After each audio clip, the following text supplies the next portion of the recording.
G'day everyone, and welcome to this introductory information video on following daily flow, which connects you with the world, nature, time, and yourself. And what is daily flow?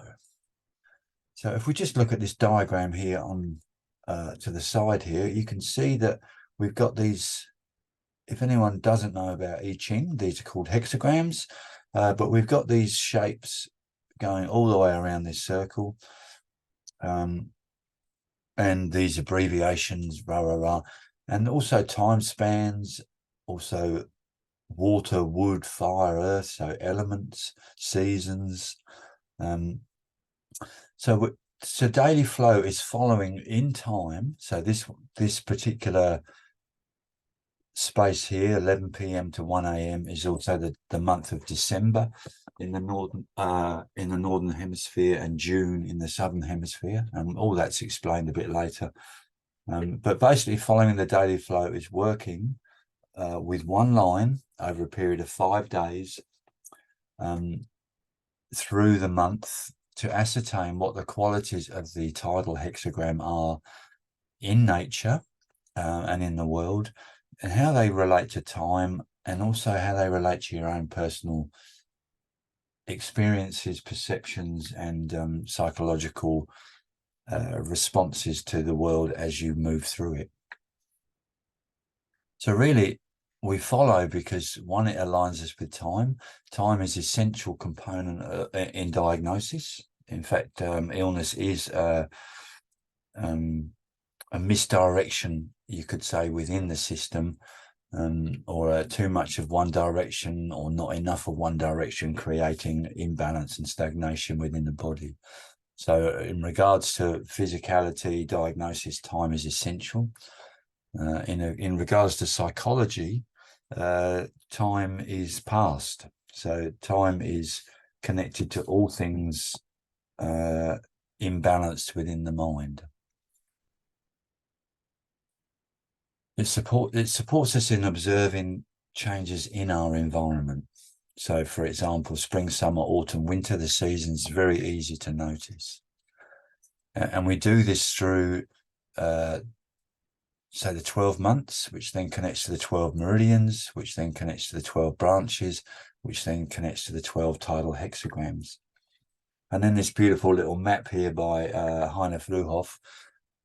Some of those components are in here. So, for example, the meridians: gallbladder, liver, lung, large intestine, stomach, spleen, heart, small intestine, urinary bladder, kidney, pericardium, and triple warmer, or Sanjiao, lie here at the core of this diagram.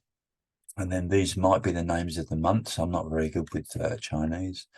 But then we have 12 phases here of the moon cycle connecting to that. I'm not sure what that one is either. Oh, that's time, obviously, the Chinese names for time. Here we have the tidal hexagrams. Here we have the name of the branch and the animal associated to it. And on the outside here, it's got the 28 lunar mentions, which we don't go into in the daily flow because I don't know much about them at this stage. But we do go into the 24 solar terms. So for each of these periods, there are 2 solar terms within it. I think it's great cold down here and winter solstice are the 2 solar terms. And then we also look at 72 pentads. So within a month, there are 6 5-day periods, which are called the pentads. And obviously 12 times 6 equals 72. So we can further divide the day, divide the time during a month into these 6 5-day periods, which gives us quite a lot of opportunity to be quite detailed in our observations. It does reveal the development of the month through the 6 lines of the tidal hexagram. So the tidal hexagram is indicative of the movement of qi at that time, at that month of the year. And as we progress through each of the lines, we may begin to learn something as we observe the changes in nature. We may observe how the energetic of, say, winter solstice time period is starting to manifest new life. But we can also notice that within our own psychological patterns. So we could say here that the bottom line is how we begin. So the lower three lines of this hexagram are called a trigram, and that relates to the inner aspects, and the upper three are more like the outer aspects. So potentially we could say, how do we begin?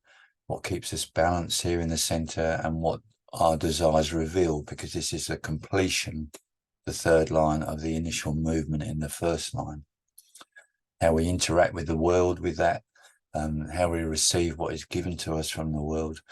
And also when we look from above any connection, personal connection, individual connection, selfishness, you could say, when we get above all of that and we can see the big picture, this is the top line. So we can look at our own psychological approaches to life as well.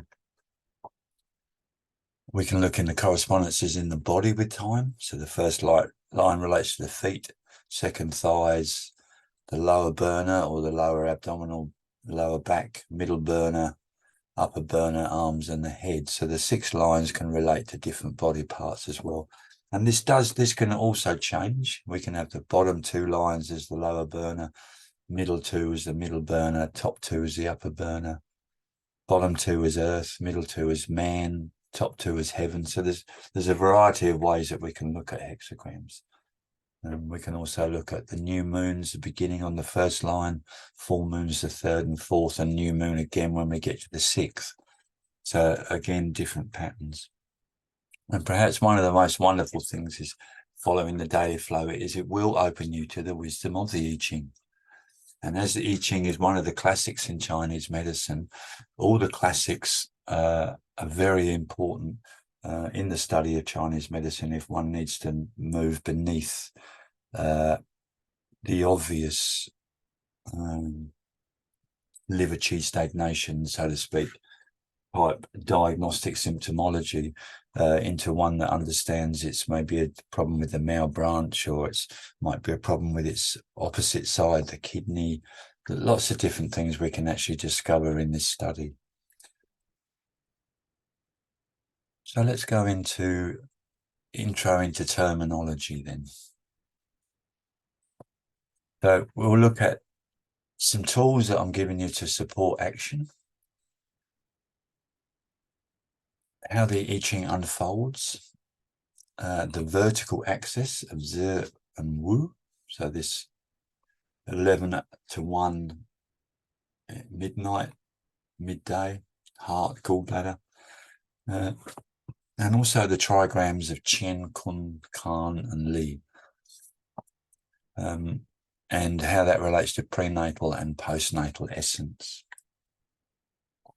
So what are your tools to support action?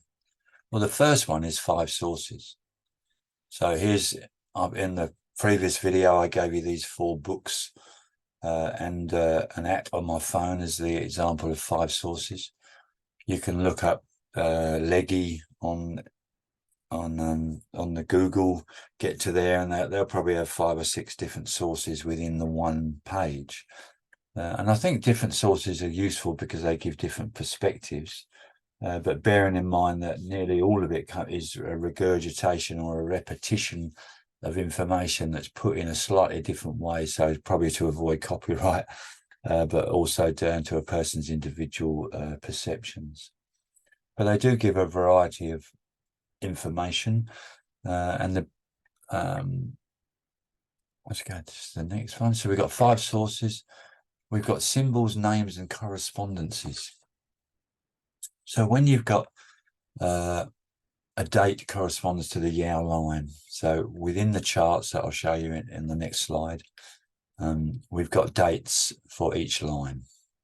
Yeah. So it makes it very clear, very easy to see. We have the hexagram name. So in this one, it's return or turning back. We have the earthly branch name. This is in the charts. It's for this branch. We have the meridian associated to it, gallbladder. We have the season of winter and the time 11 p.m. to 1 a.m. We have the solar and pentad names as well, which I'll show you in a sec. So here's your charts. This was in the the other video I presented to you, but here they are again. So again, the branch, the meridian, the element, the month, the date, the solar term, and the pentads. So 3 pentads for each solar term, 6 pentads for one branch.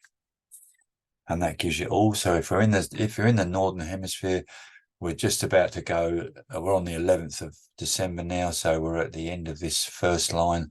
So we're just about to start the second line of return, and the bears hibernate in their dens. So you're starting to hibernate. So if you go to the southern hemisphere, actually, you'll see that actually, well, this is June the 7th to the 11th. So we have to go to the next chart, follow down till we find December. It's a little bit early here, but don't worry too much about that. And we're just starting the second line either today or tomorrow. It's not that important. And we're working with the 44th hexagram. So that's a full list of all of that information.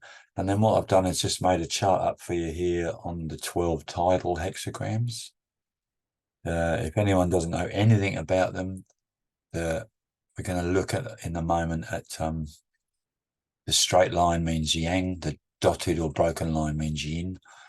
So here we've got 1 yang line beneath 5 yin lines at midnight or at midwinter, which then the yang steadily grows through the rest of winter into spring, where it reaches its fullness in the first month of summer, where we got these 6 yang lines. So you could say the first 6 branches are more of a yang nature, and then in the 7, 8, 9, 10, 11, 12, you can see we move from 1 yin line emerging as it grows all the way through to its fulminance in the branch of height.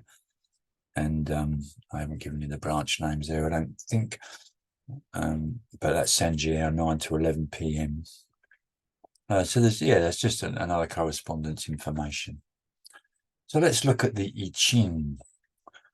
There was a question someone would like to know more about the I Ching, so here's a beginning from my understanding.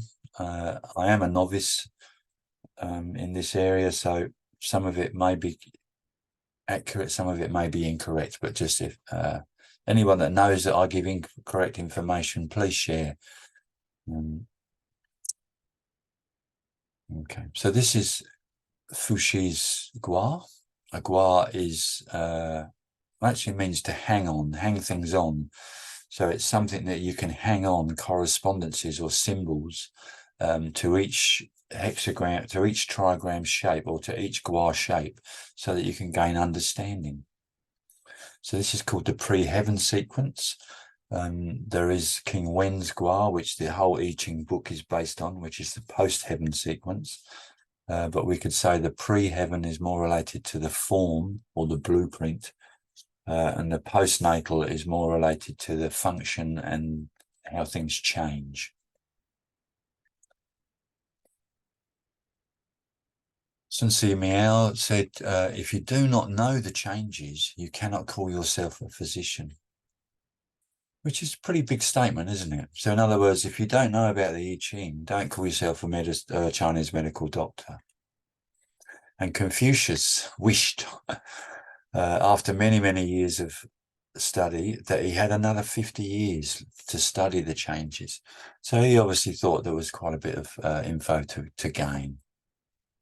So when you're approaching a classic, I would recommend that we start with respect. So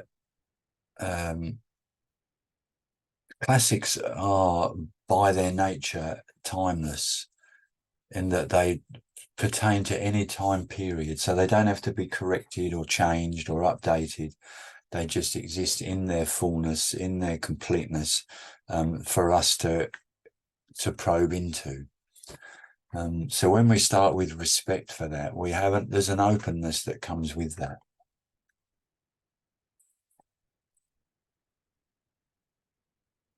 When we connect that with honor, we can honor all that's been before us, all the sages, the ancients, the people that have preserved this information, that have taught it through the lineages, and continue to teach it today, despite the fact that Mao Zedong tried to eradicate all information of the I Ching and classical Chinese medicine.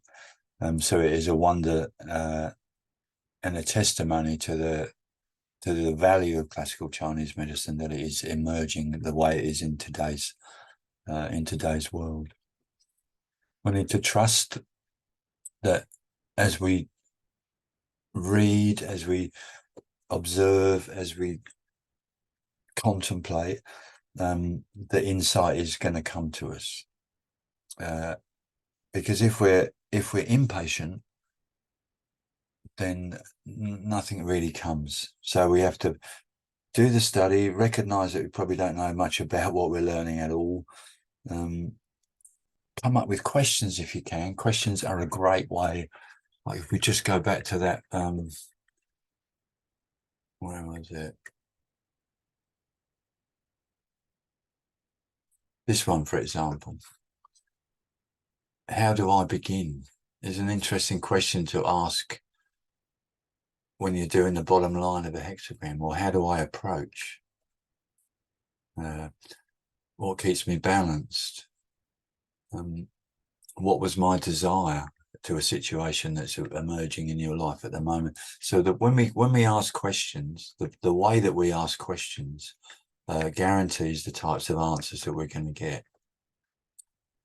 So respect, honor, trust, and patience, I would suggest, are how we approach. So let's look at some origins. So what is the origin? You could say that we start here. This is a blank piece of white paper. Yeah, even maybe it's just a blank space. Within it is anything potentially can be created onto this paper, onto this page. And through its blankness, through its emptiness, all things can show themselves. So when we start to bring this into a form, you could say, so the blankness, we could call that the taiji, the supreme ultimate, before division of yang yin. But here we're saying the taiji is divided now. It's coming into its opposite faces, because ultimately there is one chi, one energy, which has two faces, yin yang. So yang is demonstrated by the straight line, and yin by the dotted line. So what happens with these when these two lines become manifest? And also I'd just like to give a shout out to Alfred Huang's complete I Ching. This is the supporting book, the numerology of the I Ching. It's a much sort of smaller book, but it is jam-packed, absolutely jam-packed full of data. And Alfred says that there's two modes of studying the I Ching. The first is Confucian.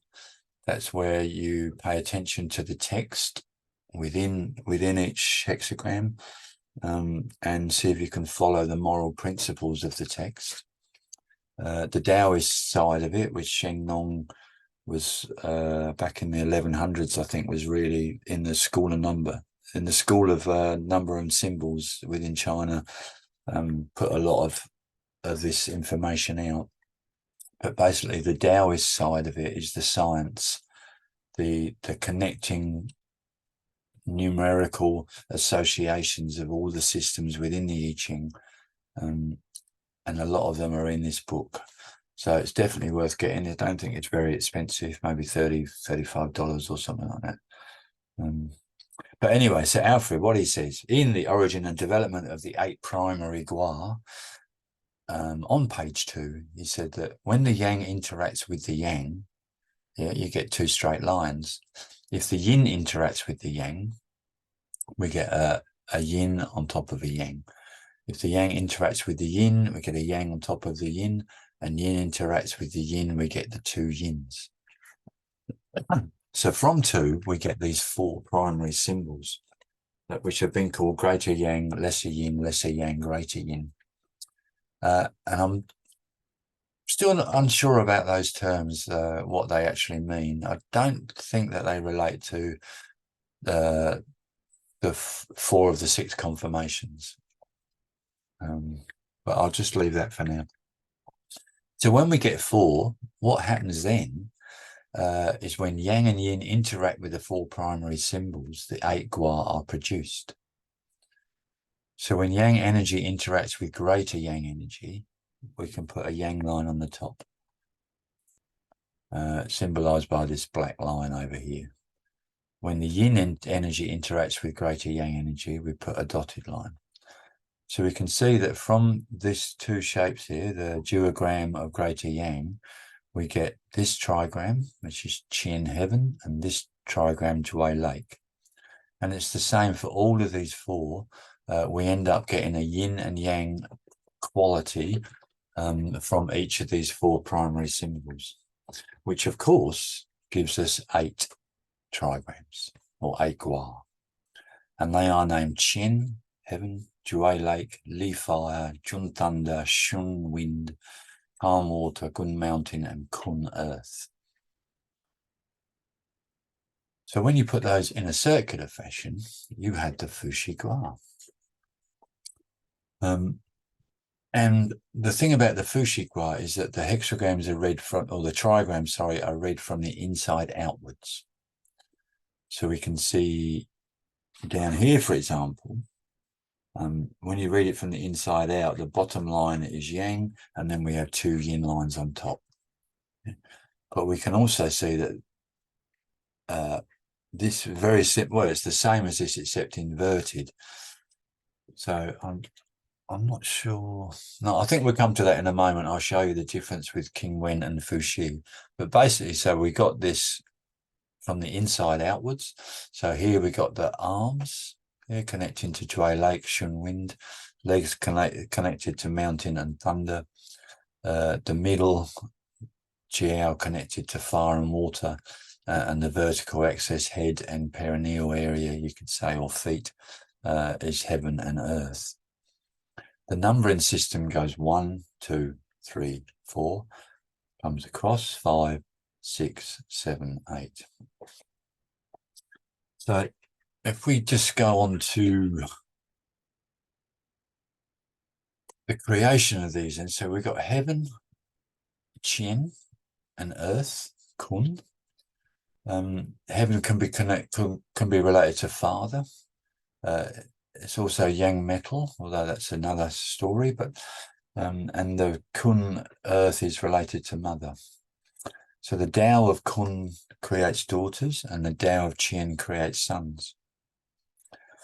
And it's said that when, or what I kind of find interesting is that the sons are represented. The eldest son is got the yang line on the bottom, middle son yang line in the center, youngest son yang line on the top. For the daughters, yin on the bottom, yin in the center, yin on the top. So we've got this movement up through the trigram connecting eldest, middle, and youngest son or daughter. And what these lines are, they're actually the lines of Kun earth inserted into these trigrams to give you a quality of movement of the chi of Kun earth. And the same with the yang, so these give you a quality of movement of the Chien heavens trigram. A lot more can be said about this, but like I said, this is an introduction. When we look at the body, the one in the body, we can also attach meridians to this. So we can see that the urinary bladder and gallbladder relate to Chien heaven, which is the head. Primarily, the 6 yang meridians are all in the head, and these are the most external of the yang meridians. We've got heart and pericardium over here, and maybe we should follow the sequence. So this is heart, pericardium. This is spleen. 4 is large intestine, Jun thunder. Shun wind is lung. Calm water is stomach. Gun Mountain is small intestine and Sanjiao, and Kun is kidney and liver. And I should point out that Jan Devine said that pericardium and Sanjiao are postnatal meridian energetics. They're not in the prenatal sequence, so he might not include pericardium and Sanjiao within this system. I learned this system from Dr. Tan, but it's not just Dr. Tan. It goes quite a way back. I think about 1,000 years or something. This has been, the meridians got inserted. And that, of course, helps us when we look at how to do acupuncture using trigrams, hexagrams. But what's interesting, got heart, pericardium, and lung, both in the upper here. Got spleen and stomach, both governing the central, the middle GL. And then we've got large intestine, small intestine, triple warmer, operating through the lower GL as well. So there is a correspondence within other meridians to this shape. And what this Fushi Gua actually demonstrates is the emanation of Yang Qi. So Yang Qi descending through here, coming across to the Yin, growing in its strength till it reaches its maximum peak at the bottom. So it's all about Yang Qi. It's like I said at the beginning, there is only one Qi, and even though there are two faces and they are in opposition, they also complement each other. Or in fact, without their complementation, there'd be no movement. So there has to be a movement in this physical world, has to have the two polarities.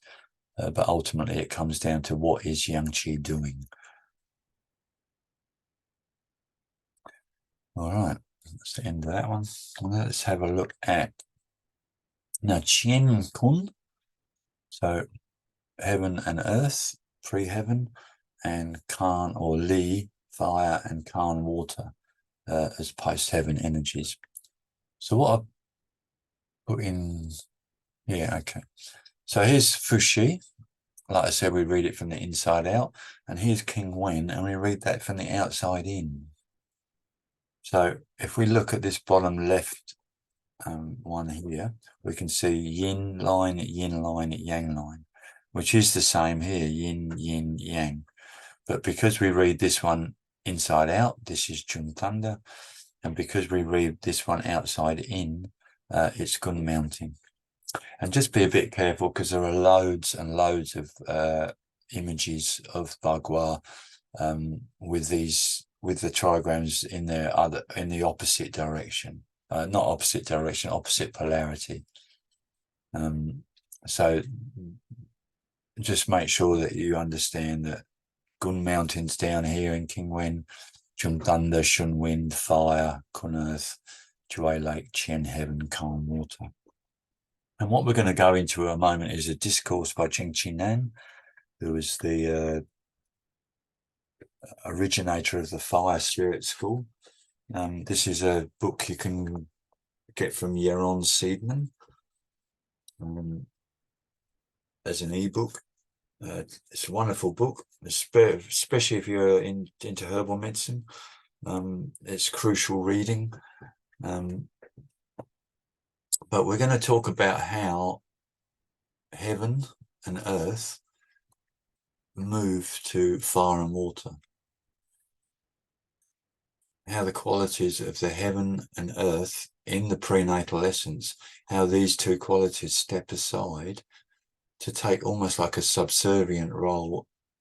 If you're in the northern hemisphere, here in the southwest is the Kun Earth, and the northwest is Qian Heaven. The southern hemisphere, we just swap it around. This is northwest and southwest. And of course, north is for heat, or in the southern hemisphere, the fire trigram or the heaven trigram is heat.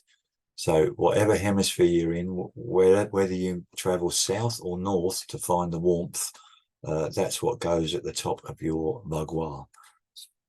Let's have a look. And we're also going to look, or as we're reading through this information, I'd also like you to consider the two tidal hexagrams for the Zer branch, the gallbladder, 11 p.m. to 1 a.m., and the heart branch, Wu, 11 a.m. to 1 p.m. So return and encounter. And you can see that these are opposites. So if we were to transpose every single line in return, we'd turn into encounter and vice versa. And what are they doing? What do these represent when we go through this next discourse in the explanation of the vertical axis? And what's actually occurring in the King Wen sequence is this central line of Kun Earth is moving across to become to create the Li fire trigram, because before it was heaven, and in the lower aspect, the central line of heaven is moving across and becoming the central line of calm water, which is actually the yang within the yin in earth, in Kun Earth.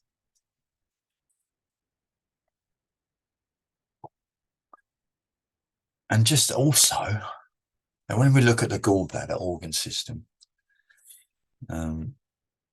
so I think we looked at this in the first yin branch in the 12 earthy branches study group. I think this is where this slide's from. But if we look at gallbladder as the official of centered righteousness, decisions and judgments originate from it. All 11 of the organs depend on it. Interesting, eh? Because they also depend on the heart.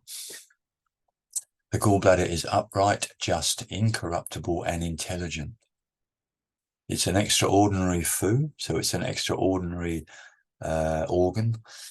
And the gallbladder exhibits properties of both bowels and viscera. So the 5 viscera primarily store the Jing and Qi, but do not drain, whereas the 6 bowels primarily transport and transform the contents, but do not store. So the gallbladder is not biased towards either, and thus truly dwells in the position of righteous centeredness and balance. If one wishes to be truly impartial, then you must reside in the center in a state of equanimity. And the character for Dan, the gallbladder, says the sun emerging from the earth, the sun rising in the east, illuminating every corner of the land with brilliant light. And if we look at sun emerging from the earth, this could be the Kun Earth hexagram in Sanjiao, moving to the Fu, turning back hexagram in gallbladder. So that transition from 9 to 11 to 9 to 11 p.m. to 11 p.m. to 1 a.m. Is this sun emerging from the earth. And then the sun rising in the east, that could be the symbol of the return, and this could be gallbladder yang wood in the southeast. So its connection to the first branch of the new year, yin wood, the 3rd branch. Illuminating every corner of the land with brilliant light. Well, brilliant light and illumination are definitely related to heart and to fire. So here we've got a connection on that vertical axis again. So it's interesting that equanimity, centered righteousness, unbiased perspective. So what is going on at midnight, or what is going on at midwinter solstice? What is the movement of that one yang line from the center of the heaven hex trigram into the water, into Kun Earth to create the water trigram? What is that? What is that one line? What is that yang qi? And if you wish to obtain a healthy body and a long life, you should do everything possible to make the ruler bright and clear. So the ruler is the heart. And whether a person is healthy or sick depends upon the heart. And if the ruler is not bright and clear, it is because of deficiency of yang qi. Okay.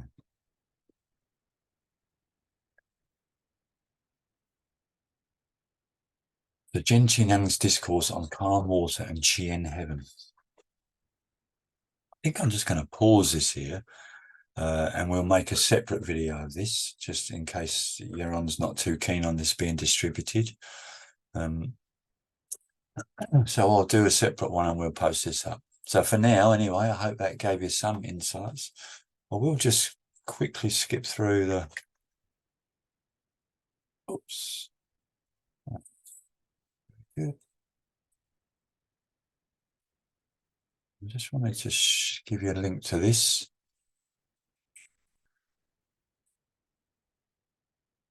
So for those of you that this grabs you and you want to know more, we do this 12 Earthly Branches study group. There's a, if you go to the link up above, which will be in the PowerPoint, which I'll place up as well. If you go to there, you'll come across this page. On this page is a free download 81 essential charts. So shitload of information. Some of it will make sense to you, some of it won't. But if you join us in the group, then once a month we get together for 2 hours and have a conversation. And you also have a study portal where there are study videos for each month that you can study at your leisure. So if you're interested in that, get onto this page. If you want any more information, just drop me a message or post it up in the Facebook group. All right, guys, thank you for that. And I'll see you in the next one.